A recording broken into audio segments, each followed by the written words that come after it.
Bismillahirrahmanirrahim. Qala al-muallifu rahimahullahu ta'ala wa nafa'na bi ulumihi ya rabbal alamin. Bismillahirrahmanirrahim. Wasalisu utawi syarat yang ketiga iku al-wuqufu berdiam. Wasalisu utawi syarat sahnya sholat, maksudnya ada syarat sahnya sholat, syarat wajib sholat. Syarat sahnya sholat yang ketiga al-wuqufu itu berdiam. Ala makarin ing atase panggonan tohirin yang suci. Sholat di tempat yang suci. Oleh karena itu namanya fa tafri'iyah, fa pengembangan. Oleh karena itu fala tasyihu mongko tidak sah. Fala tasyihu mongko tidak sah opo sholatu syahsin, sholatnya seseorang. Yulaki kang ketemu opo syahsun, yulaki ba'du, yulaki yang bertemu opo ba'du badanihi opo sebagian badannya syahsun. Yulaki yang bertemu opo ba'du badanihi sebagian badannya syahsun. Oleh karena itu sholatnya seorang tidak sah yang sebagian badannya bertemu au libasihi atau pakaiannya syahsun.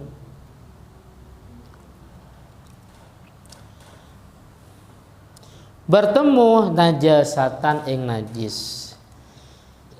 Najasatan ing najis artinya menyentuh sebagian badannya menyentuh najis atau sebagian pakaiannya menyentuh najis. Fi qiyamin. Jadi yang dimaksud wukuf tadi berdiam, baik fi qiyamin ing dalam waktu berdiri. Au qu'udin atau duduk. Au ruku'in atau ruku'. Au sujudin atau sujud. Jadi wukuf itu bebas. Karena kadang kita wukuf mengartikan berdiri. Wukuf itu istiqrar, menetap, baik dengan cara dia berdiri, duduk, ruku atau sujud. Jadi wukuf itu min anwa'il istiqrar, semua jenis dari menetap ke bumi, baik karena dia duduk, berdiri, ruku atau sujud. Warabi'u tawi syarat yang keempat iku al ilmu, itu mengetahui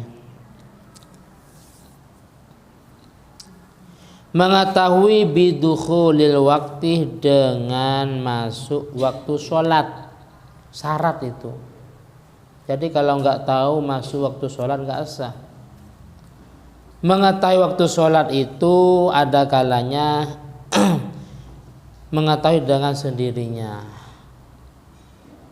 atau dengan ikhbar sikoh, ada orang yang dipercaya memberi kabar, Mas sekarang sudah masuk waktu duhur. Kalau zaman sekarang gampang, ada azan. Itu termasuk dari kategori kaifiyatu ma'rifati dukhulil waqti, cara mengetahui masuknya waktu. Enggak ada azan tapi ada jam dinding, jam tangan. Oh sudah jam 12, berarti sudah masuk waktu. Kalau sholat tanpa mengetahui masuknya waktu nggak sah. Yang penting sholat, dia nggak sadar sudah masuk atau belum, nggak sah. Atau audoni duhulihi, don berarti ini al ilmu itu bukan cuma sekedar tahu tapi yakin. Ilmu bimakna yakin sudah masuk waktu duhur. Atau audoni duhulihi, atau praduga atau sangkaan masuknya waktu bil ijtihadi dengan ijtihad, au dhanni dukhulihi atau praduga menduga masuknya waktu bil ijtihadi dengan ijtihad. Ijtihad itu hati-hati penuh dengan pertimbangan, itu namanya ijtihad. Contohnya berada di tengah hutan, tidak ada pancaran sinar matahari, tidak membawa jam tangan, nggak bawa HP, tidak mendengar suara adzan, karena memang suasananya nggak mendukung, tidak terkena pancaran sinar matahari, tidak mendengar suara adzan dan yang lainnya. Ijtihad, wis ini menurut saya ini sudah masuk waktu duhur. Jadi ijtihad itu namanya dia penuh dengan kehati-hatian tapi melalui pertimbangan. Paham ya? Atau ya contohnya nanti ada juga masalah menghadap kiblat, itu juga ada ijtihad. Kita berada di hotel, hotel, bingung mana arah kiblat, karyawan gak ada umpamanya, terus yang satu kamar dengan kita juga tidak tahu mana arah kiblat. Ijtihad, oh ya arah kiblat sebelah sana umpamanya, itu namanya ijtihad. Jadi contoh ijtihad. Atau gini, ada 2 ember yang berisikan air. Tadi ada kucing lewat yang membawa najis, lewat di tempat ini loh. Kita bingung, kira-kira kucing itu lewat di air yang mana? Ini apa ini umpamanya? Soalnya membawa najis. Ijtihad, berarti air ini, maka ini yang suci umpamanya. Paham ya? Itu namanya ijtihad. Oleh karena itu tafri'iyah namanya. Falau sholla mongko lamun sholat sapa wong biwairi dzalika kalawan liyane mongkono ilmun au dhannun, sholat tanpa yakin masuknya waktu atau praduga masuknya waktu, maka lam tasih sholatuhu, maka tidak sah sholatnya. Wa in shadafal waktu lam tasih sholatuhu lam tasih sholatu, maka tidak sah sholatu apa sholatnya. Wa in shadafah, walaupun mencocoki al waktu opo waktunya, al waktu opo waktunya, walaupun itu sudah masuk waktu sholat. Paham ya? Walaupun sudah masuk waktu sama dengan sahur. Wis yang penting sahur umpamanya, dia tidak sadar itu sebelum subuh atau tidaknya, yang penting sahur.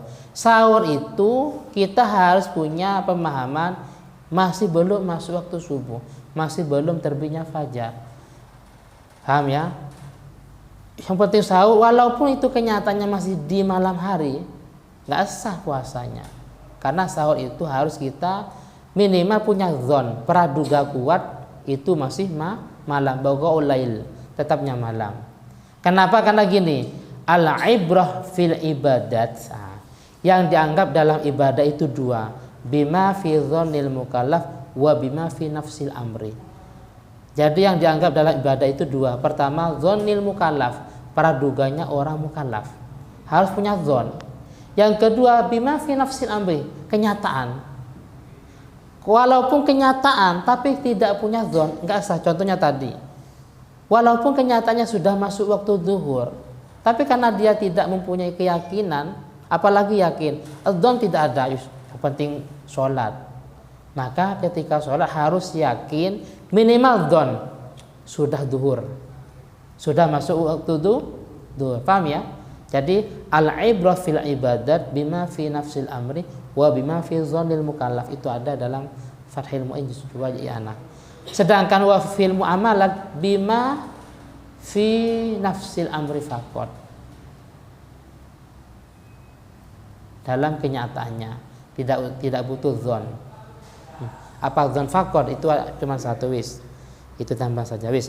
Wal khamisu utawi kang kaping 5 syarat yang kelima istiqbalul kiblati itu menghadap kiblat ail Ka'bah yaitu Ka'bah.